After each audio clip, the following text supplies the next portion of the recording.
Hai, namaku Doni. Di video ini kita akan membahas tentang dampak plastik bagi kesehatan. Plastik.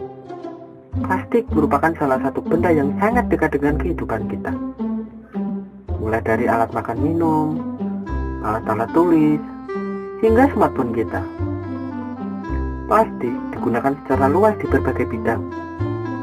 Karena plastik merupakan bahan yang murah dan mudah diproduksi, tapi cukup kuat dan sangat mudah dibentuk. Nah, selain memiliki manfaat yang beragam, tahukah kalian kalau plastik juga menyimpan dampak buruk bagi tubuh kita? Plastik tidak menimbulkan efek negatif secara langsung bagi tubuh kita jika digunakan sebagaimana mestinya. Contoh, kalian tidak akan terkena efek negatif plastik ketika kalian duduk di kursi plastik atau saat kalian memegang benda yang terbuat dari plastik. Tetapi, ketika bahan penyusun plastik yaitu rantai polimer dan zat adiktifnya masuk ke dalam tubuh dan lama-kelamaan akan menimbulkan efek samping yang merugikan bagi tubuh kita. Lalu, bagaimana plastik masuk ke dalam tubuh kita?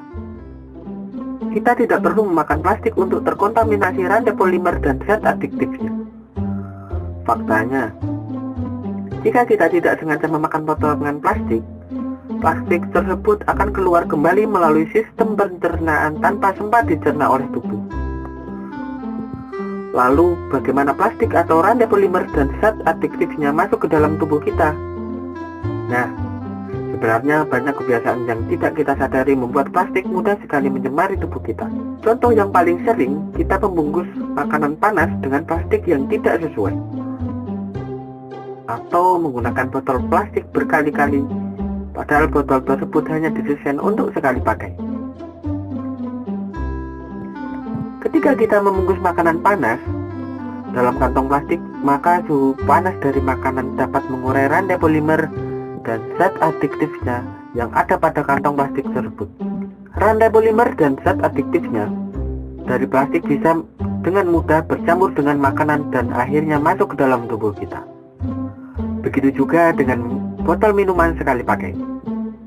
Banyak orang yang sering menggunakan botol sekali pakai secara berulang-ulang.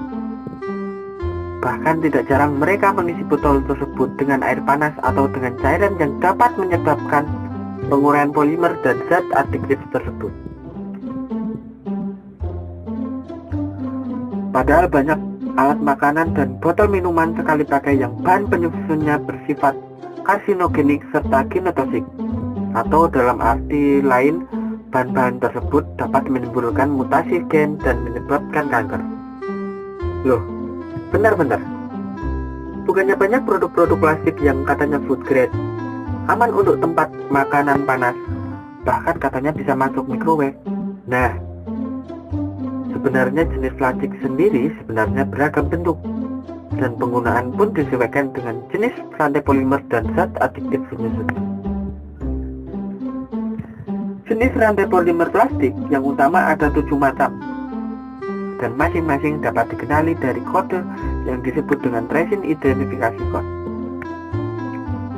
Biasanya kode identifikasi ini dicetak pada produk plastik berupa angka yang dikelilingi dengan 3 anak panah yang berbentuk segitiga.